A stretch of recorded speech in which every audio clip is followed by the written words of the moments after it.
मित्रांनो नमस्कार. काही दिवसापूर्वीच पाण्याचे संकेत आहेत असे बातमीवर आलं होतं आणि काही दिवसामध्येच पाऊस पडला. आणि मित्रांनो ह्या ज्या पावसाची मजा आहे मला वाटते की जेवढा ग्रामीण भाग येतो तेवढा शहरी भाग घेऊ शकत नाही. ज्यावेळेस मित्रांनो पूर्णपणे ऊन राहतं आणि त्या क्षणामध्येच पाऊस पडतं आणि जे पाणी पडल्यानंतर जो मातीचा नॅचरल सुगंध येतो तो सुगंध मित्रांनो तुम्हाला कुठेच भेटणार नाही. तो perfume real perfume natural perfume तुम्हाला कुठेच भेटणार नाही मित्रांनो.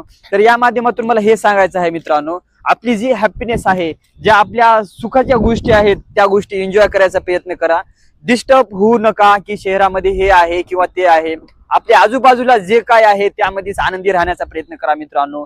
ज्यावेळेस तुम्ही आनंदी राहायचा प्रयत्न करता, ज्यावेळेस तुम्ही आनंदी राहाल त्यावेळेस आपोआप तुमचा जो माहोल आहे तो आनंदित व्हायला चालू होईल मित्रांनो. एक छोटीशी गोष्ट सांगतो तुम्हाला. एक बेंडूक असतो, तो बेंडूक छोट्याशा खड्ड्यामध्ये असतो. त्याला वाटते की ह्याच्यापेक्षा विश्व मोठं नाही. ज्यावेळेस तो विहिरीमध्ये पडतो त्याला वाटते की आता ह्याच्यापेक्षा विश्व मोठं राहू शकत नाही. त्यानंतर तो तळ्यामध्ये पडतो. त्यानंतर असं समजतो की ह्यापेक्षा विश्व मोठं राहू शकत नाही. त्यानंतर तो महासागरात पडतो, समुद्रात पडतो आणि त्याला वाटते की यापेक्षा विश्व मोठं राहू शकत नाही. यामधला बोध थोडा अलग आहे मित्रांनो. पण ज्यावेळेस ते बेंडूक छोट्याशा एका डबक्यामध्ये असतं त्यावेळेस पण ते खुश असतं. त्यानंतर ते विहिरीमध्ये जातं त्यावेळेस पण खुश असतं. त्यानंतर ते तलावामध्ये जातं त्यावेळेस पण खुश असतं. त्यानंतर ते महासागरामध्ये समुद्रामध्ये जातं त्यावेळेस पण ते खुश असतं. पॉइंट ऑफ व्ह्यू हा आहे की तुम्ही जिथं आहात तिथं अगोदर हॅपी राहायला शिका. कारण की हॅपीनेस ही आपल्यापासून निघत असते. कुणामुळे आपण हॅपी होऊ शकत नाही किंवा नवीन ठिकाणी गेले म्हणून आपण हॅपीच राहू असं होऊ शकत नाही.